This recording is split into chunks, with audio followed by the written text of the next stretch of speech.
Now for our story. This evening, Jane Plummer, who lives next door to Aunt Mary's farm on Willow Road, had run over to the Lanes to bring Peggy Douglas some books Jane had picked up for her at the library in Wakefield. Peggy had offered to go over to the Plumbers for them, but Jane had told her hastily she didn't mind getting a bit of fresh air. The truth was, Jane was glad of the excuse. It meant that she would probably see Randy Lane, Aunt Mary's son, for at least a few minutes. Sure enough, it had turned out as Jane shyly hoped it would. Randy had even offered to walk her part way home. Now, in the dark, the two young people have paused by the little gate at the edge of the orchard, which separates the two neighboring farms. It's a beautiful night, isn't it, Randy? Mm-hmm. Unusually mild. Yes. I believe I can actually smell the beginning of spring. Spring.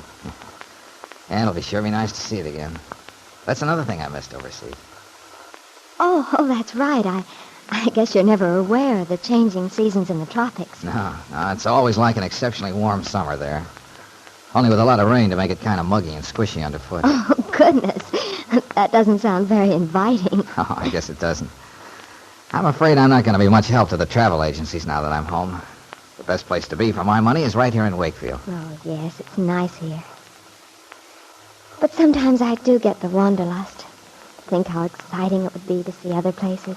Well, maybe you will someday. Marry some nice fellow who wants to travel, take in all the sights. And when you do, just send me a postcard. That's as close as I want to come to seeing the world from now on in.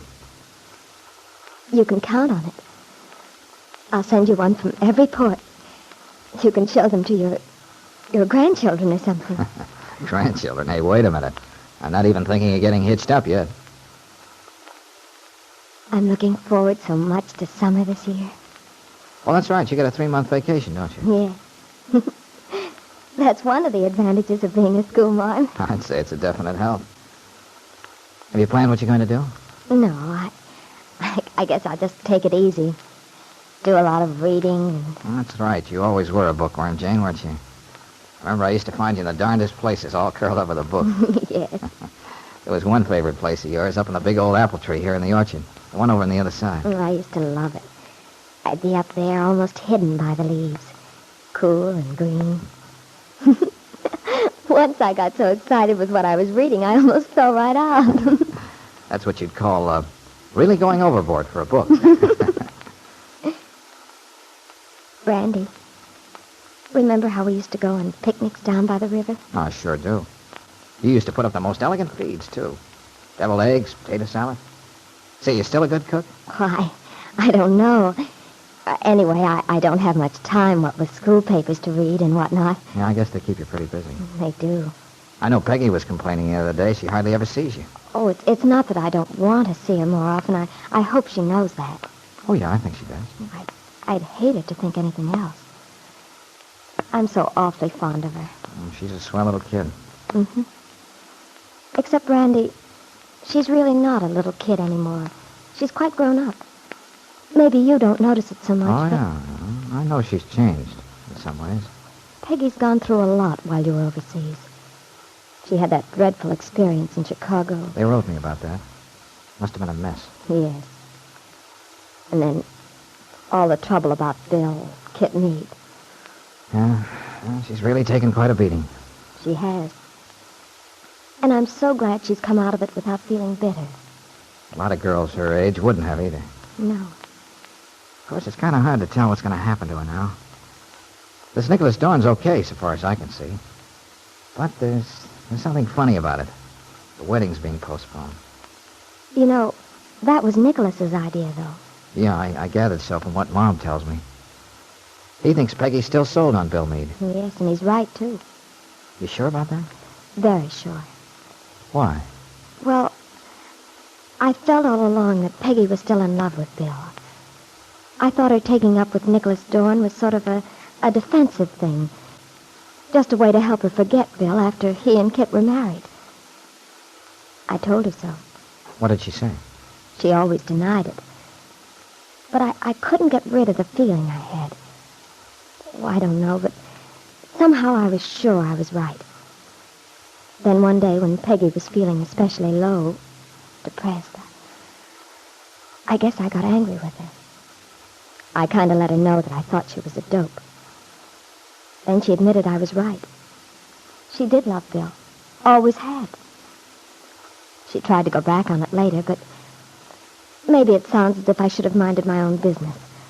But the thing was, I hated to see Peggy going against her own feelings, her own heart. Mm-hmm. Yeah, I think I know what you mean. She's such a warm, emotional girl. It'd be a shame for her to settle for something she didn't really want. That's the way I felt about it. There are enough things working against a person without taking any extra chances to be unhappy. And when two people love each other... Yeah, but how can you be sure Bill Meade feels the same way you think Peggy does? Well, who's that? I think it's... Why, yes. Well, talk about the devil. It's Bill Meade. Shall I call him? Yeah, why don't you? It's about time I met that guy. All right. Bill! You! Hello there. Is that you, Peggy? No, Bill, it's Jane. Come on over. Okay. Oh, hi there, Jane. What are you doing? Oh, pardon me. I thought you were all alone. Bill, I want you to meet Randy Lane, Peggy's cousin. Hello, Bill. Oh, hiya, Randy. I've sure heard plenty about you. Well, we were just talking about you as you drove up. You were? Yeah. I was just telling Jane I'd like to meet you. Oh, swell. Well, Peggy, Aunt Mary, Lefty, and even Janie here. They all seem to think you're quite a guy. Yeah, well, that's just family loyalty. Don't let them fool you. How do you account for Janie here? She gave you quite a send-off, too. Oh, Jane doesn't count either. We're practically brother and sister. Now, we used to climb trees together when we were kids. Besides, she's just been telling me what a little stinker I was. Why, Randy Lane, that's a big whopper. If you were one of my pupils, I'd make you stay after school and write things on the board for that. Oh, don't you believe her, Randy. Now, Janie's the most popular teacher in town. She wouldn't punish you even if you put somebody's pigtails in an inkwell. Warm-hearted, huh? Well, thanks, Bill. That's a handy bit of information. I'll remember it. Well, how's everyone been out here? All right, I hope. Oh, yeah, just fine. Mom's been spoiling me rotten, of course, ever since I came home. Well, I can't think of anybody I'd rather have spoiled me than Aunt Mary. Yeah, that's right. I certainly picked a good mother. And say, that reminds me, I promised to fix her ironing board tonight. It's got a bad case of the wobbles. Jane, will you forgive me if I abandon you here at the gate? I really ought to go back. Well, of course, Randy. Not afraid of the dark, are you? Oh, not a bit. Oh, I'll walk you over to your house, Jane. That is, if you'd like me to. Why, that's nice of you, Bill, but you needn't feel as if you have to. No, really. I'd like to. Well, good night, Jane. Bill, I'll see you back at the house. Yeah. Good night, Randy.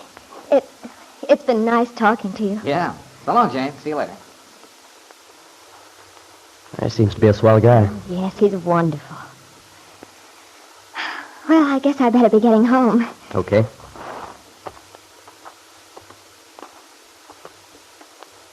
Well, Bill, what's new in your life? It's usually not very eventful, but today something did happen to me. Really? I hope it was something good. It was, in a way. Yep, they served me with the divorce papers today. Oh, Bill. Well, then does that mean that the divorce is going through? I don't know much about these things. Neither did I, Jane. But I'm learning. Well, what it means is the machinery's in motion now. After this, things move pretty fast. Oh. It doesn't take long for the divorce to go through once things get started. Bill, I think it's wonderful. I'm awfully glad for you. Thanks, Jane. I know you've been pulling for me all through these last months. That's why I wanted to tell you. I'm so happy about it. I know this part of it's probably unpleasant to you, but afterward you'll be free. Free to do whatever you want to. And you've been waiting so long, too. Yeah, it seems that way. And yet, Jane, sometimes I wonder what it is I've been waiting for. And just how much being free can mean to me after all. Jane Plummer looked at Bill quickly, surprised at his tone, for he sounded so dejected. She couldn't know about Bill's doubts. The fact that Bill was far from hopeful that having his freedom to remarry would mean anything to Peggy Douglas. Because he still intended to fight for the custody of a baby boy he believed to be his son, even though he knew the baby created a tremendous obstacle between him and the girl he loved. Now for our story. It was early evening at the Lane farm on Willow Road. Jane Plummer had dropped in for a little while, and when she started home, Randy had walked with her as far as the little gate which separated the two farms. They'd stopped to chat, and while they were reminiscing pleasantly about the carefree days when they were growing up, they'd heard a car pull into the driveway. It was Bill Meade. Jane had called him over and introduced him to Peggy's cousin, for the two young men had never met before. After a few minutes, Randy had gone back to the house, leaving Bill to walk Jane to her door. Now, Randy enters the farmhouse where Peggy is alone in the living room looking through the library books Jane brought her from town. Randy? Yeah. You got back awfully soon. So, how come? Well, I thought you'd probably stay over at Jane's for a while. Oh, no. We got to talking on our way over. Then Bill Meade came along. Bill? Oh. Did you meet him? Sure. Jane introduced us. Well, where is he? He's walking Jane home. I thought I'd better come in. I promised Mom I'd fix the ironing board, and she said she was going to need it first thing tomorrow morning. Oh, well, I'm glad you're going to do something about that darn thing. It has a bad habit of collapsing all of a sudden. We've been struggling with it for weeks. Well, you won't have to anymore. You know me, the old fixer-upper. Yes. You're a very handy man to have around the house. Well, that's my loyal little cousin. It isn't just loyalty. I really mean it. You've no idea how much it matters to a woman, knowing a man can take care of little things like that. To a woman. Funny, I can't get used to the idea. Well, I am a woman. Oh, yeah, sure you are, but... Well, I keep remembering that little girl with long curls I said goodbye to when I went overseas. You sound as if you like her better than you like me. No. But I think I knew her better. This new gal rather puzzles me. Puzzles you? How, Randy? I thought I was as simple as a glass of water. Whatever made you think that? You're anything but. Well, Randy, if there's something you'd like me to explain, I'd be very happy to oblige. I don't want you to be at sea, even in a figurative sense, now that you've come home finally. Fair enough. You want to tell me just what goes on in that funny little head of yours? Why not? At least I will if I know the answers myself. Sometimes even I get a little mixed up about what I think. I'll bet you do. Well, I'm waiting. Aren't you going to ask me questions? Sure you don't mind my putting on a Big Brother act? Oh, of course not, Randy. If anybody has a right to ask me questions, you have. Okay, here goes. I think we'd better start with Bill Meade. Oh. I was wondering when you were going to say something. You know, I've been awfully curious to meet that guy, after hearing so much about him. Yes. And, what did you think of him, now that you have? Well, of course, we didn't talk much just now, but... Well, he sounded like a pretty good egg. Just pretty good? Well, you know how I am. I like to reserve judgment until I've known a guy for a while. But as far as I could see, he's a good enough Joe. Jane seems to be sold on him. Mom, too. In fact, the only dissenting voice is Lefty. He goes to the other extreme. I know. It's just because he thinks Bill gave me what Lefty calls a raw deal. Do you think he did, Peggy? Well, I guess I did at one time. But I don't anymore, now that I understand. Now that you understand what? Well, what made him do the things he did. I see. Peggy, where does Nicholas Dorn come into the picture? Nicholas? Why, you know about that, Randy. I'm not sure I do. Well, it may seem rather odd to you about our postponing the wedding. But, you know, Randy, that was Nick's idea, not mine. I'm perfectly willing to marry Nicholas. Isn't willing a kind of funny way to put it, Peggy? You don't marry people because you're willing to. What I meant was, Nicholas isn't willing to marry me. Of course not. Not unless he's darn sure you feel more positive about it than you seem to. Nicholas isn't so dumb. I suppose he figures there's no point in sticking his neck out. Unless you've made up your mind once and for all about Bill Meade. And that's what I'm trying to get at, Peggy. Have you made up your mind? Oh, Randy, I don't... Oh, I wonder... Well, that's probably Bill now. I said he'd stop in. Come in. Hello. Oh, come on in, Bill. We're in the living room. Hello, Peggy. Hello, Bill. Nice to see you. Did you take Jane home? Yeah. That's good. Yeah, she's a swell kid. We had quite a talk. Yeah, Jane's quite a girl. Always sensible and straightforward. She was like that even as a kid. That's so. Jane was always the one who got us out of scrapes. Remember, Randy? I sure do. Oh, well, I'm stalling long enough. I'd better get out in the kitchen and get to work. If Mom comes home from that meeting, I haven't kept my promise. Oh, I think Aunt Mary would forgive you. Oh, yeah, she'd forgive me all right, but I'd rather she didn't have to. So, if you two can worry along without me. All right, Randy. I'll come out and make some chocolate after a while. Oh, fine. See you later, Bill. Yeah, Randy. Yeah, your cousin's quite a guy. I like him. I'm glad. I've always thought you would. Well, Bill, how have you been? Pretty good, Peggy. How about you? Oh, everything's been calm and peaceful out here as usual. You're lucky. Calm and peaceful. Gosh, I can hardly remember what those words mean. Oh, never mind, Bill. They'll come back to you sometime. Maybe sooner than you think. Has, anything new happened, by the way? Yeah. That's why I came out. I wanted you to know. Oh, Aunt Mary and I were talking just this morning, wondering how things stood. Well, I'm beginning to see daylight, finally. The whole business will be settled pretty soon now. I was served with the divorce papers yesterday. The papers? You mean it's all over? Oh, no. Far from it. I only wish it were all over. Well, if you got these papers, now what happens, Bill? Well, the trial itself comes next. You see, the papers are made up by Kit's lawyer. They give all the reasons why Kit's asking for the divorce. Oh. They make me feel sort of like a heel, the way they put things. Oh, but you don't have to worry about that, do you? Isn't it just a form they use? Well, no, not entirely. Naturally, it's not a very friendly deal, but, well, I'm not worrying about that. Well, that's good, Bill. You shouldn't. But I do dread going up to Stanton for the trial. Yes, I can imagine.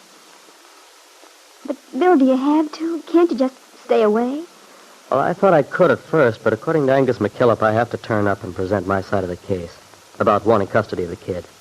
See, otherwise the case is closed, and the only way I could hope to get a change in the decision would be if I discovered some new evidence. Something that happened after it's all over. I see. And I guess that's not very likely, is it? No, it isn't. Well, Bill, you know I wish you the best of luck. Thanks, Peggy. It makes me feel swell to know that you and Aunt Mary are pulling for me. We are, for all we're worth. At least it's a big relief to know everything will be settled within a week. Within a week. That is soon. Yeah, that's one good part of it. Once these things do get rolling, they go through very quickly. And I'd hate to have some long, drawn-out affair. Of course you would. I know just how you feel, Bill. When I had that, well, you know, all that trouble in Chicago, the part I hated more than anything was having to be in court. All the questions. You feel like you're an exhibit or something. Yeah, that's it. All your private life's laid out for everybody to look at. I hate to think of it. Yeah. But as I said, you don't mind so much when you know it's not going to last very long. And when you know it means you're going to come out of it with your freedom. Yes. Peggy, there's so many things I haven't been able to say. Oh, Bill, there's no need I couldn't talk to you and tell you how I feel while everything was up in the air the way it's been. Peggy, the divorce should be final within a week. I'd like to make a date with you then. A date, Bill? Yeah. There's something I want to ask you. When I have my freedom. Peggy knew very well what this question was that Bill intended to ask her when he had his freedom. And yet, even if he were free, there was still an obstacle between them. There was still his baby son, the child whose mother, Peggy thought, to be Kit Meade. When she remembered that fact, what could her answer be? But what Peggy Douglas didn't know was that this obstacle was not real. For the child Bill believes to be his is really Lisa Fenner's son. Now for our story. Aunt Mary Lane and her old friend and helper, Lefty Larkin, were driving into Wakefield in the little pickup truck. Though the sun was bright and warm, there was quite a strong wind blowing, and fluffy white clouds were scudding across the blue sky. On some of the trees, the buds were beginning to swell now, and although Aunt Mary was grateful for the warmth of her winter coat, she was thinking to herself that spring was not far off. Now she turns to Lefty cheerfully, as she says, Well, Lefty, it won't be long now till you'll be putting in your garden. Especially if this nice weather keeps up. Yeah, if it does. But it's still pretty early. Anyway, I'm going to get some of my stuff today, so I'll have it when I'm ready to go ahead. That's a good idea. I was talking to David Bowman the other day. He's sending to Chicago for some delphinium plants. Some special variety they have. Special variety, my eye. That won't do him any good. If I wanted to be a sissy, I could do that, too. You watch me. I'll beat him at his own game with my own common or garden variety. Well, Lefty, I don't know. David's a pretty good gardener. He did very well last year, remember? His flower garden was the talk of the town. Oh, yeah? Well, mine was the talk of the county. It was beautiful, Lefty. I'll never forget all those shades of blue. Just took your breath away. You bet it did. And it's going to be better this year. Just you wait, Aunt Mary. We'll show David Bowman how to grow flowers. We? Am I to be part of this flower feud between you and David? Whether I want to or not? Well, you've got some old school pride. Root for the home team. All right, Lefty, but you mustn't mind if I have a good word to say for David's side, too. I think you're both experts. I ought to know better than to think you'd take sides against anyone who's a friend of yours. Even an old droop like David. David's a friend of yours, too, Lefty. You know that very well. Why, if I asked you to tell me what started all this foolishness between you two, I bet you couldn't tell me. Why, Well, maybe I can't. But I'm darn sure I was right. Oh, Lefty. Did you talk to Peggy at all this morning? No, I didn't. Why, Aunt Mary? I just wondered if she'd told you. You told me what? Has something happened? Well, Bill Meade came out to the farm last night while I was at my meeting. Bill Meade. Seems to me that guy's hanging around more and more lately. Why, no, he isn't, Lefty. He hasn't been out much at all. He usually only comes when he has a very good reason anyway. Well, for my money, there couldn't be a good reason for Bill Meade to be calling on Peggy. Lefty, Bill's divorce comes up this week. Huh?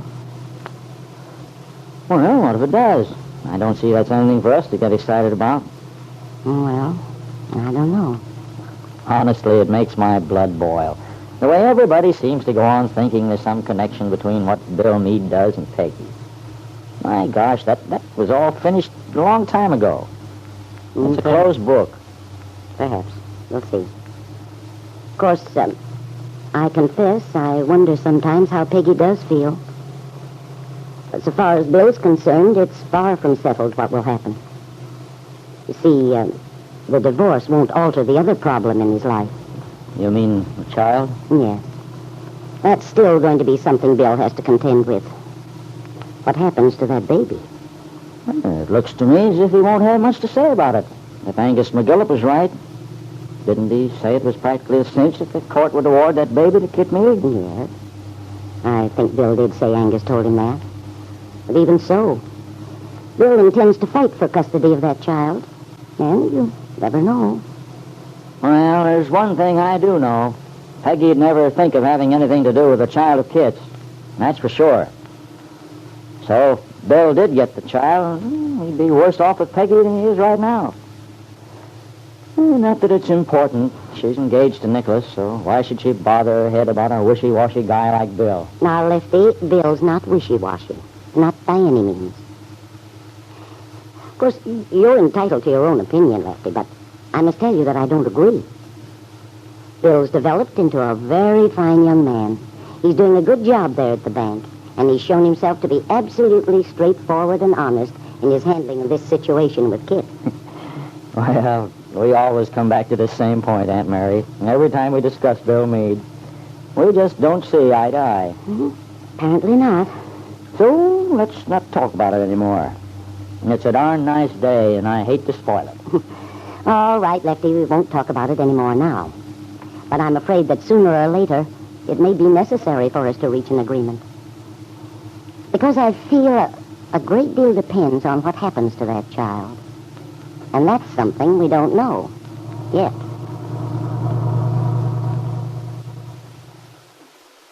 In a few more minutes, they reached town. Aunt Mary dropped Lefty off to go about his errands while she continued on to make the egg deliveries. A short while later, as she came out of a house on 11th Street near Ben Calvert's home, she met a dark-haired young woman in a neat white uniform slowly wheeling a perambulator. Good morning. Good morning. I don't think you know me, but I'm acquainted with that young man you have there. I'm Mary Lane. Oh, yes, I've heard about you, Mrs. Lane. Everyone calls you Aunt Mary. That's right. And you're Miss Thorndike, aren't you? Yes, but I'm surprised you know my name. Oh, Bill Meade told me about you. Oh, Mr. Meade. Yes, the baby and I were downtown in the square one day. He came along, and we rather had a nice little chat. Yes, Bill told me about it. He was quite pleased with the way you were looking after this son of his. My goodness, he's grown a lot just since the last time I saw him. Yes, hasn't he? He's getting to be quite a boy. Well, hello there, young man. Oh, look at that grin, will you? He really has a marvelous disposition. I've never taken care of a youngster who made less trouble. Well, that's mostly because he's healthy, I think. He has nothing to complain about. No. As you say, at this age, the most important thing is just plain comfort. Good food and so on. Mm. Sometimes I think babies are awfully lucky. No problems. It's a shame we can't remember our babyhood after we grow up. Well, perhaps we can't remember it.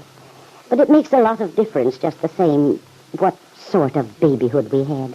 Yes, that's true, too. Mr. Meade and I talked about that. Did you? He seemed to be worried. Well, I know he's terribly fond of his son. Proud of him. Yes, he is. He seemed to be so interested in the baby's welfare. Fathers are always so shy with their youngsters when they're little like this. I remember when Mr. Meade picked the baby up, he got the oddest expression on his face, as if he was almost afraid. He probably was. A little. But I told him not to be. I could tell from the way he handled the child that he'd get on to it in no time. I mean, how to act around him.